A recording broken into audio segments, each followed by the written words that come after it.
before y'all chew my head off in the comments, I just want to say I apologize that it took me a million years to make a new video.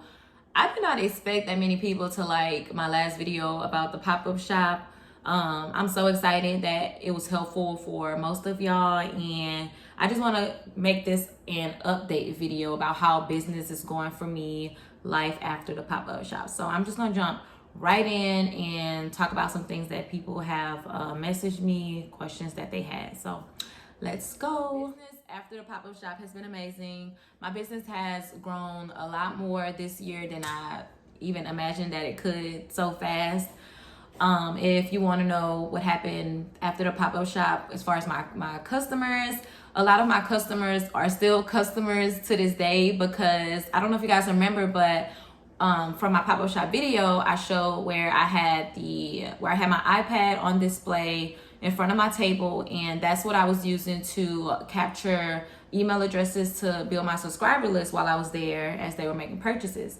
So the reason why I'm bringing that up is to show you guys how important it is to build your subscriber list and not take that part of marketing for granted, because I've never seen any of those people again after the pop-up shop, but them putting their email address into becoming like one of my subscribers for my newsletters, it still gave me access to reach them for future marketing opportunities, discount codes, and sales that I was having, and a lot of those people continue to shop with me after. I want to jump in to talk about the platform that I use for my website.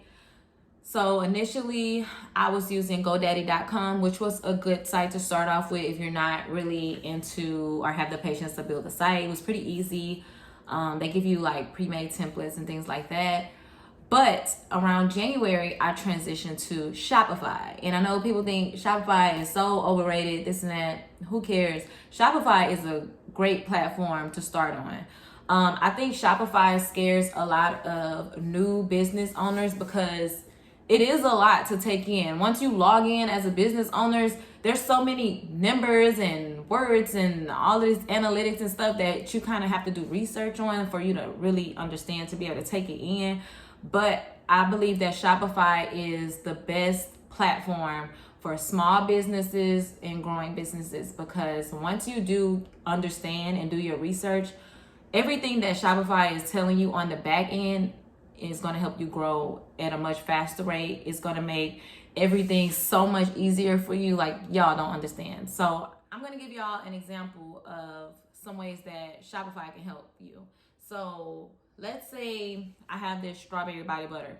If I log into my Shopify and it says that the strawberry body butter was the #1 item in my entire store that was added to cart, that was added to the cart that day. So this could include added to cart and they reached checkout, like they actually purchased the item, or they added to cart and abandoned cart. They probably didn't actually purchase the item, they just added it.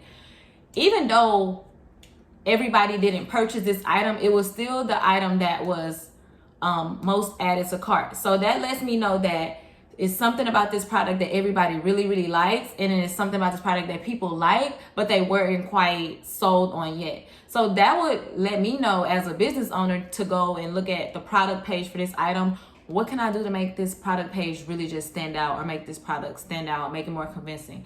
I could probably, instead of just having a picture there, maybe next time I can add in like another form of media to that product page of a video of me applying the body butter, because that may be the little push that the other people needed to actually reach checkout and purchase the item. So I hope that makes sense to you guys. I feel like I'm hoping it makes sense. But some people might need a little extra push, and you're not going to get every single person that adds this item to cart to purchase it. But do you know how much money you actually lose from people adding stuff to cart and abandoning cart? Shopify also tells you that as well. So they have this feature where it'll show, oh, I remember one day I got on and I was like, my feelings were hurt. It said I had like $1,600 and something worth of inventory that was abandoned cart. That's money that I could have made. That's almost $2,000 that I could have made from people that abandoned carts. So once you look at those kind of analytics and you know what's going on with certain products, what people are looking at, it kind of lets you know what things to work on so that you won't have as many. And so once I figured that out, I decided to take steps to make sure that I don't have as many abandoned cart incidents. As far as thing about me, I don't really like to give you guys suggestions on things without giving like a real example that has worked for me. When I was talking about how many abandoned carts that I had and how much value of inventory and how much money I could have made from those abandoned carts, it made me want to dig deeper and look more closely into certain things that could be done to decrease that amount. So another thing that I like about Shopify is that they also give you suggestions too. So it lets you see what items have been added to cart at the same time. So let's say I had 60 customers who had this cleanser, this turmeric cleanser in a cart, but then they also had this hibiscus mask in a cart at the same time. But they didn't quite reach checkout. Like not all 60 people reached checkout. Probably only 20 actually continue with their purchase. What Shopify suggested to me that day was, well, maybe you can do like a BOGO, because these are the two items. These two same items keep getting added to people's carts. So they obviously want to use them together, but it's just something, it's just the math ain't mathing, something going on. So what I did was I did a BOGO where you could buy this cleanser and then you could get the mask for 20% off or 50% off. When I did that, and the sales and everything, just, I'm telling you, I didn't have that many abandoned carts as I did at first for these same two items, because those people really wanted to buy them together. I noticed that, so I took actions to make sure that I carried them through the entire buyer's journey. You don't always have to, let's say, give discounts in order to get sales. There's many other things you can do to be appealing to customers after you review the things that Shopify shows you on the back end. Even if it was something where they had the same two items again, let's say if you don't want to give 25% off, maybe you could sell it as a set, and give like a couple dollars off or something, or put more product details in your product descriptions about how these two work really, really good together, so that you can sell these two items together. And it's not like where a customer gets to check out and they're like, okay, well, I think I'm just going to get this one, and I'll probably just get that one another time, if whatever. Like, you can make suggestions in your product descriptions as well to kind of help carry your customers through the complete buyer journey. I just want to tell all of the small business owners that it really is a good investment to start off with Shopify as your platform, because there's so many things that you can do on there. There's so many things that you can learn about your business and your customers. I feel like we want to learn about our business, but the goal is to really learn about your customers, because when you learn about your customers and figuring out your target audience, it will make everything a lot more easier for you. That way, when you do go into marketing and sending out emails and things like that, it actually makes sense. The things that you're trying to sell in your emails, the type of deals and sales that you're trying to have will make sense, because it's appealing to a certain group of people and you actually know those people. For instance, I'm not going to, if I have a subscriber list, so Shopify also tells you on your subscriber list how many orders that specific customer placed. And it also lets you put all of your customers, it automatically puts all of your customers into categories. So it'll show people that have subscribed and have not placed any orders, and it'll also show the people that have subscribed and they've placed an order, and people who spent over $500 with your business. They'll let me know not to send out an email that says, let me see, oh, we're having a sale today, spend $100 and get $20 off. I'm not going to send that email to the people, to everybody, because it doesn't really relate to everybody. I study my customers enough on the back end to know who's going to buy something with that email.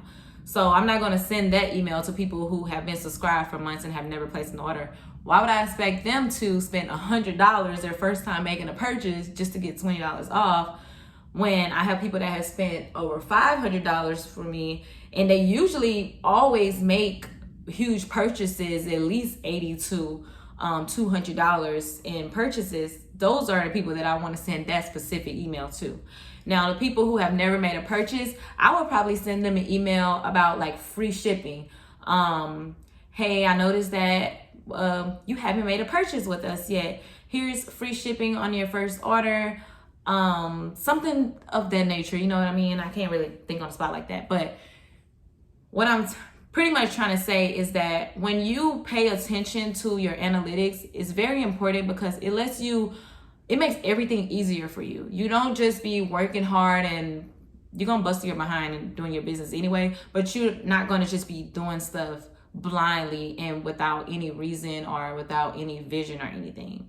You know what I mean? Because that can cause you to waste a lot of money as well, because a lot of stuff with marketing costs money, like taking content photos and all that stuff, running ads, all that stuff takes money. So you don't want to waste your time just doing stuff blindly just because it just sounds cute.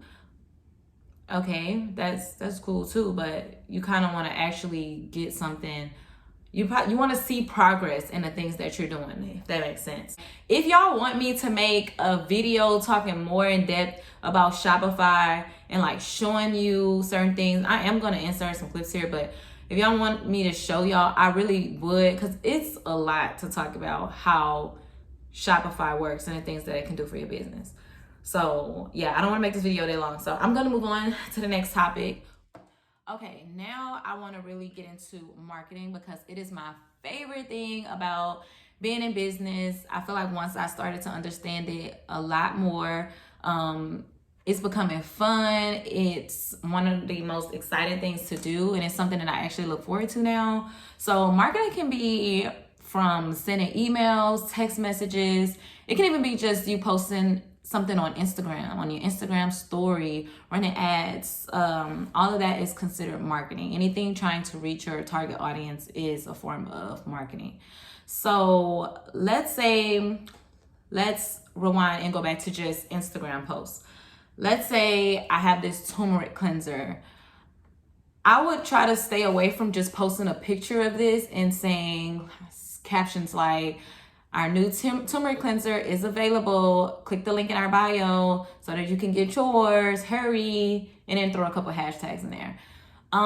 They may work for like a few people, very, very few, but that's not really gonna make this product sell, and it's also not gonna make you stand out. What you should do, especially with your captions, you have to be a little bit more strategic. You don't always have to be robotic and just like boring captions. Sometimes I like to make captions where I'm talking to my sugar babes. That's what I call my customers. Like they're homegirls and homeboys. Like it don't always have to be so professional. I don't use curse words or things like that, but I just like to talk normal. And then you want to put something in your caption that shows why your product should stand out, because there's many businesses similar to mine that has something with turmeric in it. So you want to talk about like what makes it different. Oh, this one is turmeric, but you don't have to worry about it staining the skin. It's a creamy consistency. It's for all skin types. Sensitive skin, no worries. You can use this product. You don't have to worry about breakouts or anything like that. It's going to fade dark spot. Like you want to be specific as to why they should choose this, because if you just post this hashtag turmeric cleanser, anybody that is going to go through hashtags to search turmeric cleansers, it's going to be a million of these that pop up, you know, and they're probably scrolling through. What about your caption is appealing to them to make them want to buy yours? This is not just for things that is like body and skincare products. If you have a boutique and you sell clothes, what about your oops, I'm dropping stuff. What about your clothing item stands out from others? Let's say you have somebody who has a clothing boutique same as you, and they have an outfit that's similar. What about your fabric is different? What about your customer service stands out? You can say something that's, if it's the same item, well, we ship like right away. Next day we ship out. You're gonna receive your tracking number tomorrow. You're gonna have the item in 2 days. Like that stuff that's appealing to customers. Like even if it's the same item, like, oh, you don't have to wait long to get this one though. Like you just have to think of ways to make your product stands out and make it different. Emails. So I already talked about emails and a hierarchy of customers, how much they spend, how many items they order. But sending out emails has gotten me a lot of sales. I'm actually going to add some screenshots from some analytics.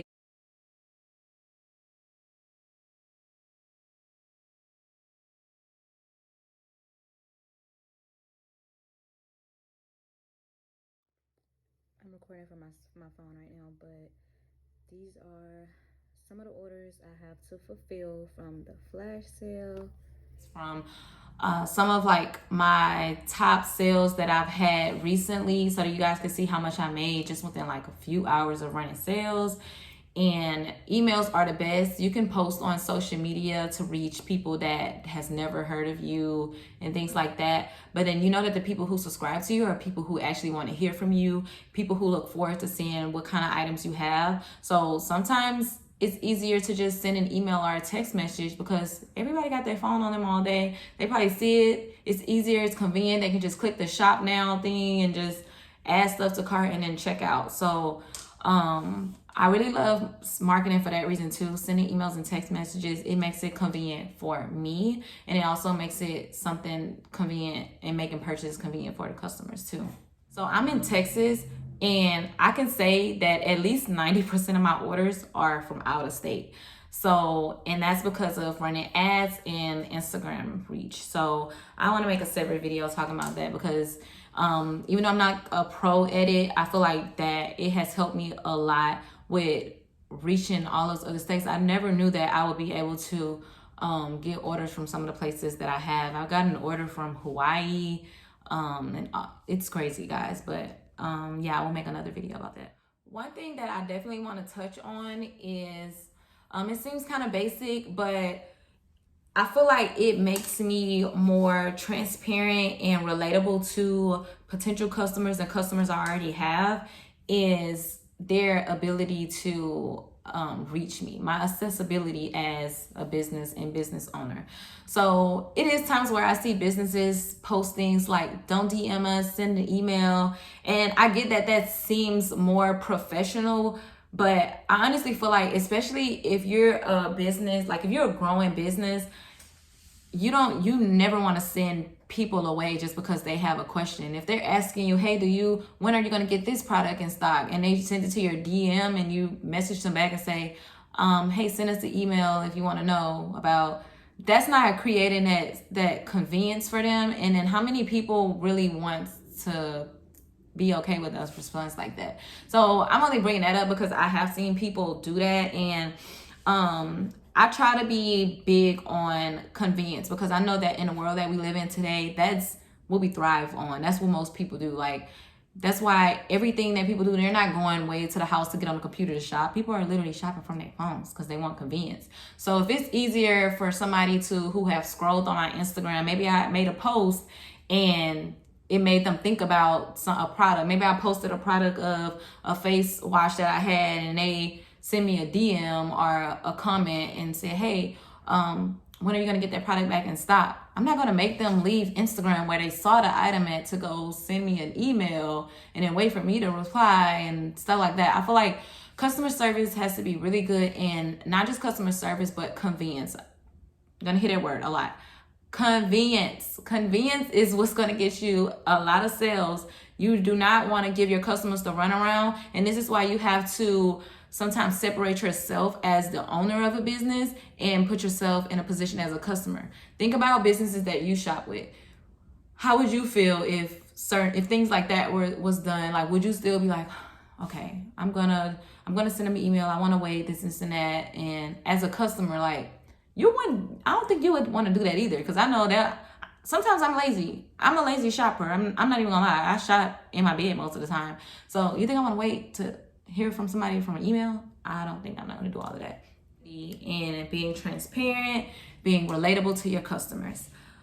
I know that it's a lot harder to do all of those things when you grow and you have so many customers. It's a little harder to kind of manage that. But that's why I say that when you're a growing business and you're still a small business, this is a time to establish that you have great customer service and to establish like who you are as a brand with your customers, because you're more hands-on at this point of your business. So when it comes to things like responding to emails in a timely manner, I feel like you should definitely prioritize things like that. When it comes to, like, for instance, I've had a customer who said something, who had an issue with a package in a post office, and it was nothing that I could do about it personally. But in my last email to her, I let her know, like, hey, let me know, if you hear any updates and things like that.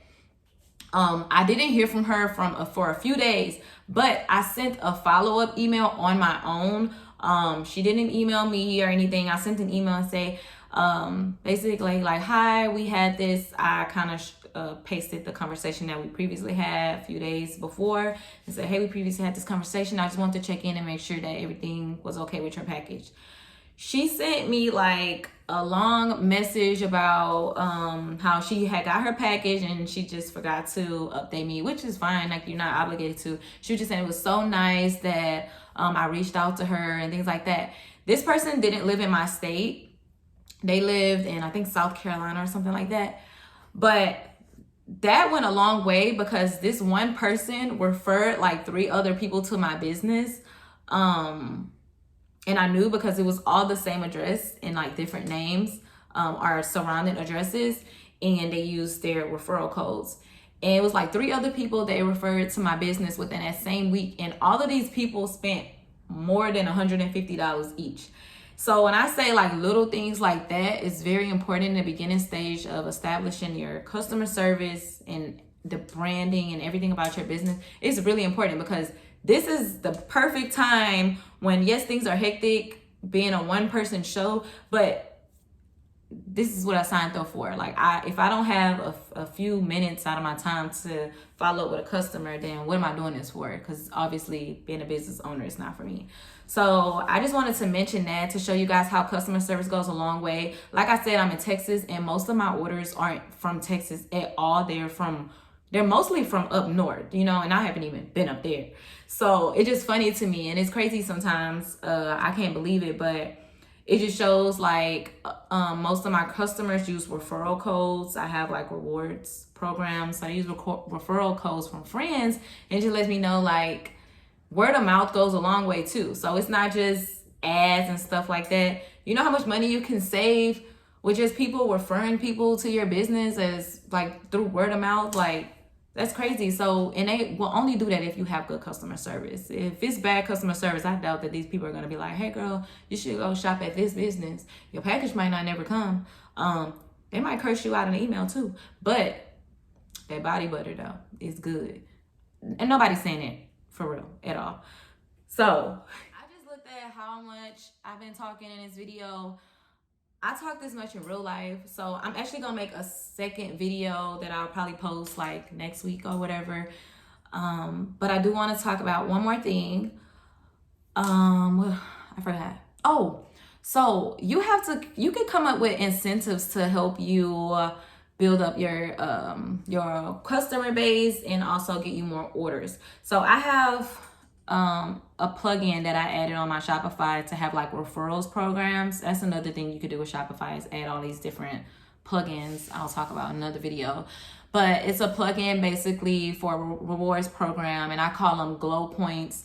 So for every for every dollar a customer spends, they get 8 points. And so like after a certain amount of points, you can cash your points in for real dollars. So things like that are really good ideas, because it kind of gives the customer a goal, and it also makes them want to spend more, because they're like, dang, if I spend this much this time, I'm gonna have this many points, and then they're gonna add together and I could cash them out on my next order anyway. So doing things like that makes it fun. Like, how many of us go to Ulta and Sephora and we get excited getting to the counter and be like, how many points I got? This and this and that. Let me get that little mini lipstick. Like, realistically. So adding things on that makes shopping more fun for your customers is also very important. Talking in this video just made me realize how much stuff like goes into it, and then how much stuff like I haven't talked about yet, but I don't want this video to be too long. So I'm gonna leave this up for a few days so that you guys can watch it and then leave comments. If you have specific questions, I can answer that in my next video that I'm gonna post next week. But I'm already gonna make a second video just talking more in depth about specifically about Shopify, my Shopify plugins that I currently have. If y'all wanna know which plugins I use, like my rewards point system and things like that, let me know. I can do that and stuff like that. So leave a comment. Also, make sure that you follow my business Instagram. I'm gonna leave all this stuff in the description. Instagram, please like this video and subscribe, because I am going to be more consistent with posting these videos. Like, I'm serious, y'all. So thanks for watching, and I can't wait till you guys see my next video.